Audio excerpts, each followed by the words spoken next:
Hello everyone welcome to my 2026 first mini vlog. तो zero night celebration पर आमे बाहरी जाइथिलु पूरी अभिमुखे एंड आसिक ये आम पहुँची आमर रूम रे जेहेतु आमर बहुत ही सडन प्लान होता तो रूम भी मिलवा बहुत डिफिकल्ट हो जाता बट फिर भी आमको रूम मिल जाता एंड आम आसिक चेक इन कर देइथिलु एंड एठी सकाळ हो जाइथिला एंड समस्त को हैप्पी न्यू ईयर। तो ये मुझे रेडी जाइली चाह पी दी सकाळु सकाळु एंड आम यही होटेलटारे रही जार ना था नरेंद्र व्यू। तापर आम बाहर जाइलु जगन्नाथ दर्शन करने माने श्रीमंदिर अभिमुखे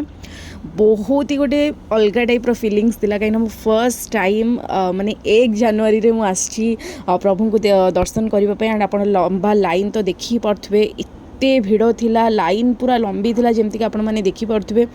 एंड ऑब्वियसली समस्ते चाहती जे वर्षर आरंभ तांको ही हो बट मुझे लकी जे मु जाइकी पहुँची जाइली प्रभु आगे एंड एते बढ़िया भाव में दर्शन करके बसी आम बहुत समय एंड आम बाहरी जाइलु बहुत बढ़िया भाव में ठाकुर दर्शन कर सारापर आमर नेक्स्ट डेस्टिनेशन को तो आम कुआड़े जाऊँ से मोर नेक्स्ट मिनी व्लॉग रे देखिए एंड एगेन समस्त को आउ थे नववर्षर हार्दिक अभिनंदन मिश्ची गोटे नुआ मिनी व्लॉग रे।